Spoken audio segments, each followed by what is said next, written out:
Halo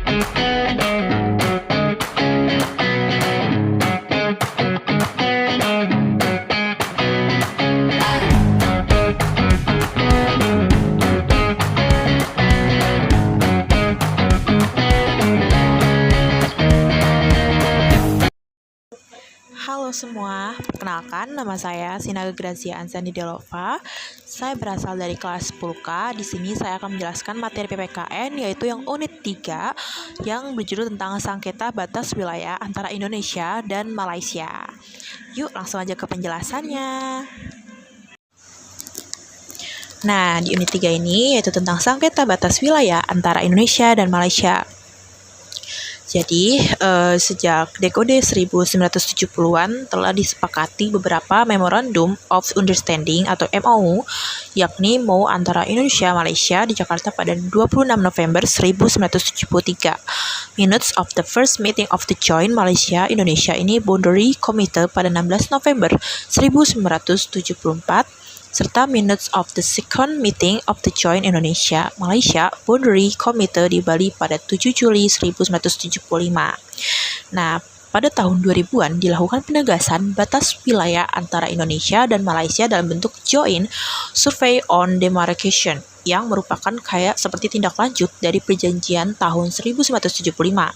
Namun perjanjian damai antara perjanjian Indonesia dan Malaysia dalam kasus sengketa batas wilayah ini sebenarnya memiliki akar sejarah yang melibatkan negara lain sejak masa kolonialisme.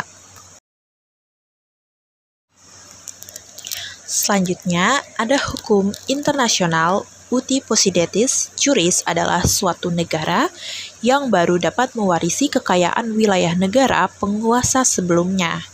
Dari pengertian tersebut, jadi kayak dapat dipahami bahwa Indonesia ini mewarisi wilayah Belanda, sedangkan Malaysia ini mewarisi wilayah Inggris. Nah, setelah itu ada sengketa Indonesia dan Malaysia. Pada masa sebelum Indonesia dan Malaysia merdeka ini, terdapat juga produk hukum internasional. Jadi itu yang dikenal dengan Traktat London. Nah, hukum ini masih dipakai Indonesia dan Malaysia sebagai dasar hukum dalam menentukan batas wilayah di Pulau Kalimantan.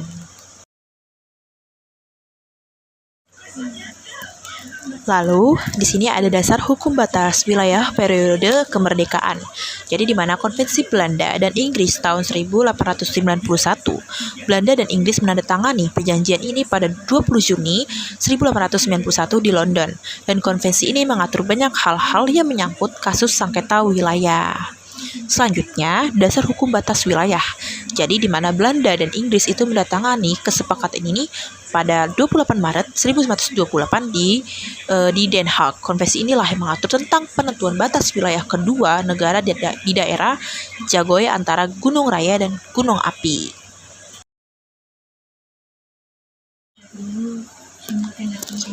Nah, selanjutnya yang terakhir ada dasar hukum batas wilayah. Jadi di mana dokumen ini tuh mengacu pada hasil konvensi-konvensi sebelumnya, di dalamnya juga tuh berisikan kesepakatan tentang survei dan penegasan batas wilayah antara area prioritas, prosedur survei, tahapan pelaksanaan, pembiayaan, dukungan satuan pengamanan logistik dan komunikasi, keimigrasian, dan ketentuan bea cukai. Nah, dari Undang-Undang Dasar Negara Republik Indonesia ini tahun 1945 ini pasal 25A yang berisikan Negara Kesatuan Republik Indonesia adalah sebuah negara kepulauan yang berciri Nusantara dengan wilayah yang batas-batas dan hak-haknya itu ditetapkan dengan undang-undang. Baik, sekian penjelasannya. Semoga apa yang bisa saya jelaskan bisa menjadi ilmu, dan mohon maaf bila ada kesalahan kata atau penjelasan. Terima kasih. Bye-bye.